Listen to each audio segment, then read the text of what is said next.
Hi, today I'm reviewing the Coola Organic Scalp and Hair Mist with SPF 30.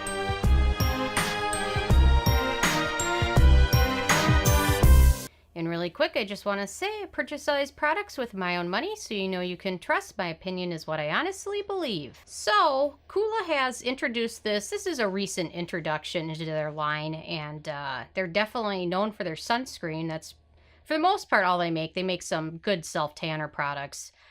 But this one is specific made for your hair and scalp. So like a part if you're going to be in the sun a lot, or just all over your hair.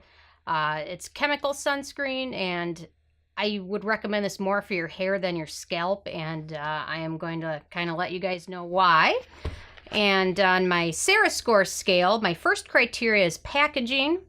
And they've done a nice job packaging this. It has a nice spray nozzle there, so you can get all over your hair, or if you want to do your part or part of your scalp, you can kind of focus in on that. So they've done a very nice job packaging. Coola typically does a good job packaging, protecting their antioxidants. They don't really use jars on anything that I've seen them use. So they've done a good job packaging this, so I gave them a thumb up for the packaging. My second criteria is alcohol, and this does contain denatured alcohol. It's the first ingredient. Let me double check. It is. It's the first ingredient on the list, which if you're using it for your hair isn't as big of an issue. If you're using it for your scalp, you know, some of those parts can get very dry, especially if you wash your hair every day. So I would be a little bit more careful using it just on your scalp. If that's the sole purpose you're purchasing this for, I'd probably go with something else. But if you're using this all over your hair, it's not a huge issue. I mean, hair is basically dead anyway, so it's not a big deal.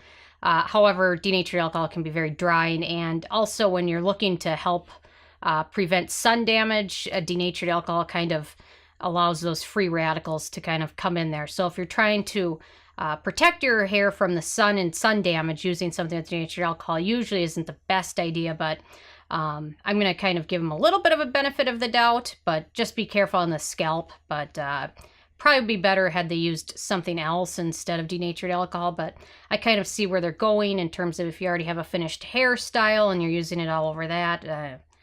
It's kind of iffy, but anyway. So my third criteria is fragrance, and they've got some fragrance in here. Bergamot oil is in there, which is very sun reactive oil, so and it's fragrant, so probably been better without that ingredient. But the scent does dissipate. Basically, it really doesn't have much of a scent after 5 or 10 minutes, so not quite as big of an issue. But I'm kind of a little bit confused by their choice of bergamot oil, especially knowing that it is highly sun reactive. They've got it in a lot of their products, though. They've got it in their self-tanning face serum, which to me wasn't a big deal because I'm using their self-tanning face serum at night.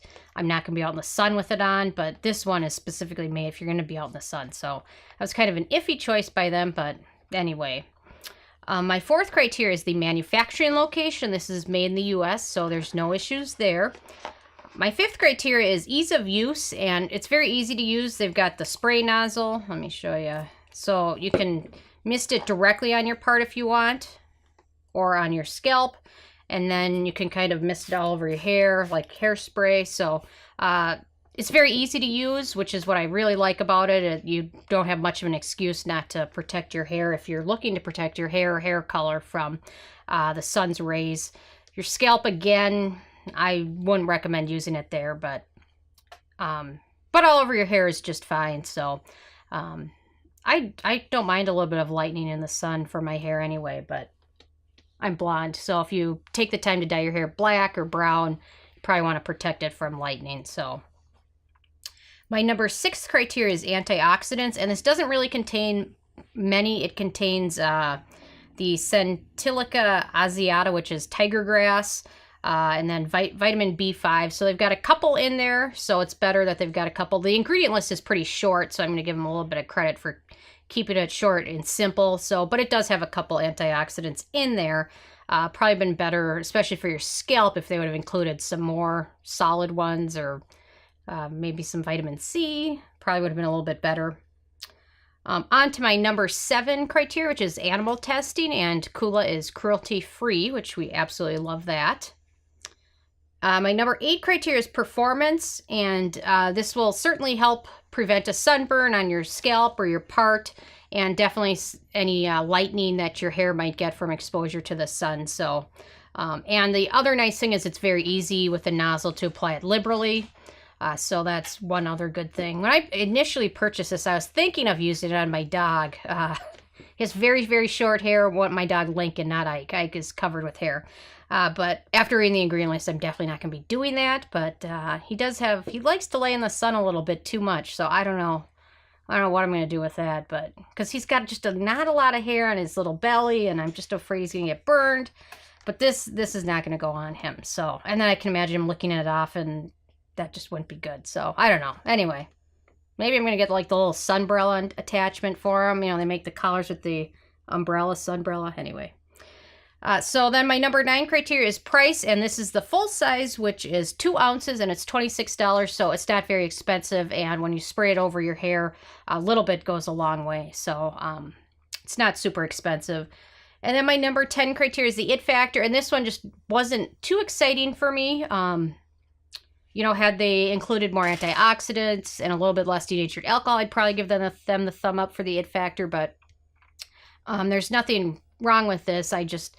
It's probably not necessarily something you need, and especially if you're gonna do your part or your scalp, I think there's probably a better sunscreen out there for that, especially one that doesn't contain so much denatured alcohol. So overall, this got a 6 out of 10, which is okay. You know, there's not a ton of products out there specifically for your scalp or hair, so I can appreciate the fact that they've added something new to their line, and a new product, something that does what their other products don't do. But I just wish they would have done their formulation a little differently. But anyway, it's decent. So anyway, so on your hair, it's not a big deal. On your scalp or part, I probably wouldn't use it there. So anyway, so I'm interested if you guys have had a chance to try this or not yet. Or if you've tried any of the other Coola sunscreens, what have you tried, and how have you liked it? So stay tuned. I'm reviewing several more of the Coola brand sunscreens in the next few videos on Sunscreen Week 2018. So stay tuned, and if you haven't subscribed yet, please do so. And check out nobsbeauty.net and the Amazon link below if you want to help support the channel. Thank you so much, guys.